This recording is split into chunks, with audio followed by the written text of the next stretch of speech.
morning, everyone. This is Tony from her Homestead Skills. I hope everyone is having a lovely weekend. I was planning to go to my garden this morning, but with a 70% chance of rain and everything already saturated and soaked, I felt that it was time to just leave it be and let it dry out a bit. We are expecting dry weather for the next 4 or 5 days, so that should help, and I should be able to get a lot done during that time. So with that in mind, thoughts have gone back to prepping, and with valid reason. I have heard in the news about Alberta experiencing another bout of wildfires. This isn't the first time. A few years ago, they had some pretty nasty things going on there. They've also had to deal with flooding in the past. And where I am situated, I think the worst that we've had weather-wise was a bit of flooding a few years ago, and it was a bit of flooding for me, although there were people that had suffered severe damage to their homes, and not that far away from me either. But in my case, it was minor. I thought it was a little bit funny when I went out to my fish pond and saw that the water level had risen above the fish pond, and surmised that now the fish could swim away if they wanted to. I thought it was funny for a little while, but I realized that no, this was actually not a good situation. The water did recede fairly quickly in my case, but I understand that there were other folks who suffered serious damage to their homes. So, and I think there was a good year of, I mean, you could drive around and you could see all the damage, and it was pretty bad. So things were put in place after that to try and ensure that that didn't occur again. But anyway, as I said, we did not suffer any serious damage. So most of my prepping has always been with the idea of sheltering in place. When the big sea hit a few years back, when 2019 came around and there was that issue, we had friends who suggested that we could stay with them because they were well out of town and had a large home and lots of room and no people around. But we decided no, that we were quite prepared to shelter in place, and we stayed where we were. Now, what if sheltering in place was not an option? I had kind of thought about that a little bit, but not too much. But I think perhaps it is something to consider.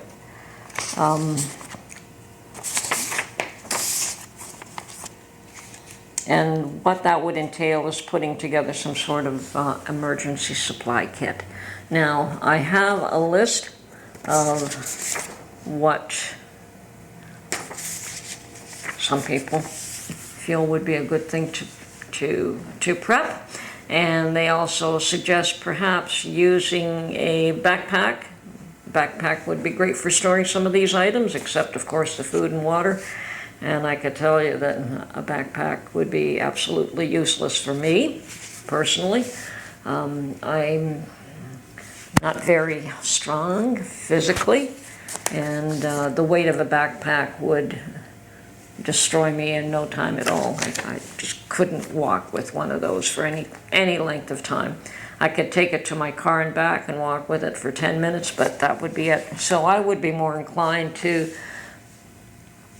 use something like a small suitcase that you would take on an airplane, or even a larger one if you want. But something, you know, this is an emergency kit. We're not trying to pack the house away. But, so yeah, even a small suitcase on wheels, I can drag around, and I could probably drag around 100 pounds on a suitcase, but not on my back.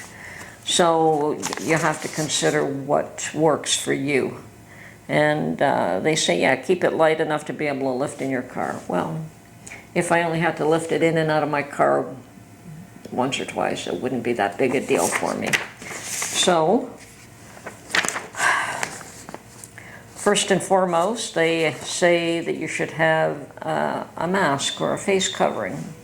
And I suspect if you're dealing with a wildfire, yeah, a mask or face covering would be a good idea to protect you from smoke inhalation. A 3-day supply of non-perishable food and 3 gallons of water per person. Okay, I could go to my pantry and I could pull out all my chili. That would be quick and easy. That's ready to eat food, and probably a few other things, but that weighs a fair chunk as it is.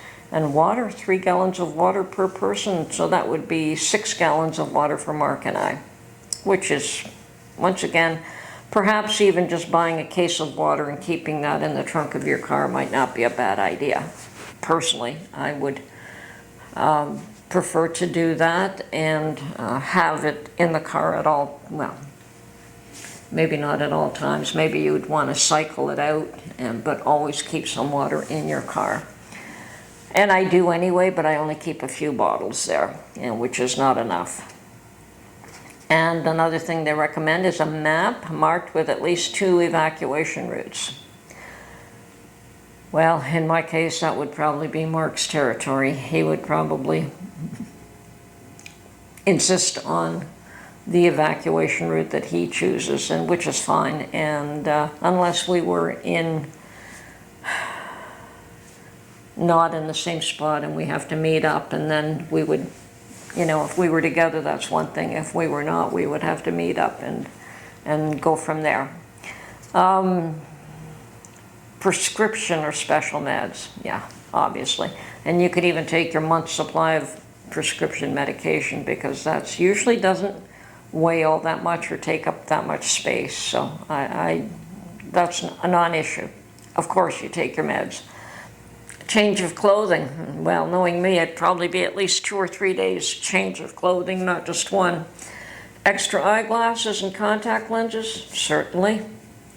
An extra set of car keys, credit cards, and cash.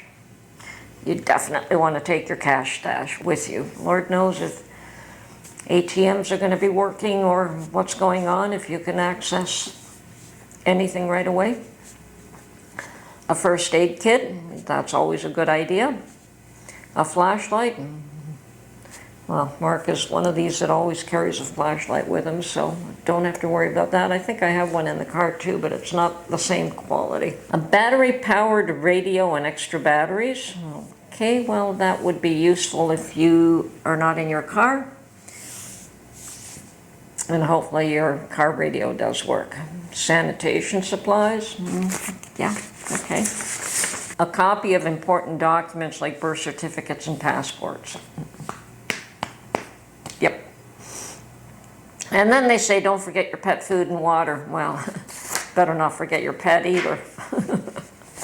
So, and if you had extra time, you might want to carry easily carried valuables, family photos and other irreplaceable items, personal computers on hard drives and disks. Yeah, I might use my backpack for my laptop, and chargers for cell phones and laptops, etc. And of course, I would probably take my camera equipment if I had time. And they say to keep an extra pair of shoes and a flashlight near your bed. So those are some of the things that are recommended. I'm sure that each individual will probably tailor that list to what works for them.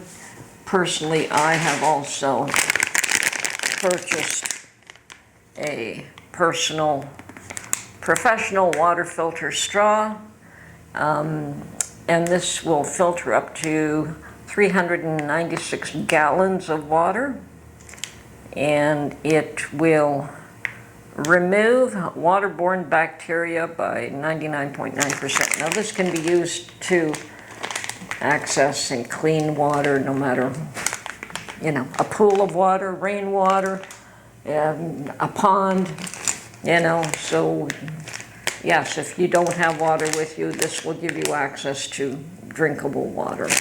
And I think that everyone should have one of these in any carry device that they have, whether it's a backpack or a suitcase.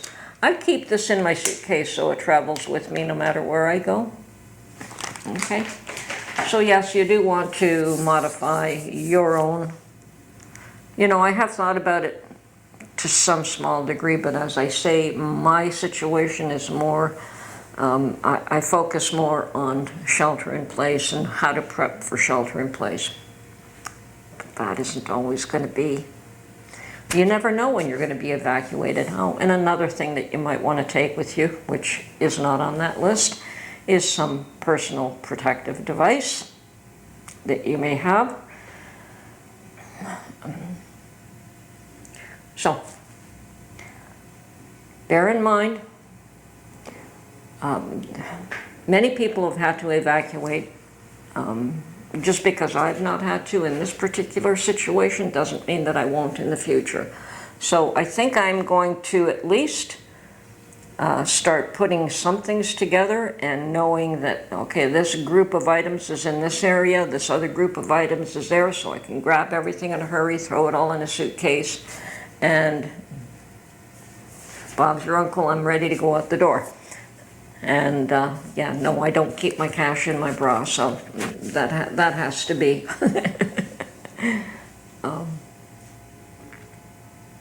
Anyway, let's pray for these folks in Alberta that they get these fires under control real soon and that people can go home and that they haven't been badly burned out or looted, because that is another issue with evacuation and a reason why some people will not leave their homes. So,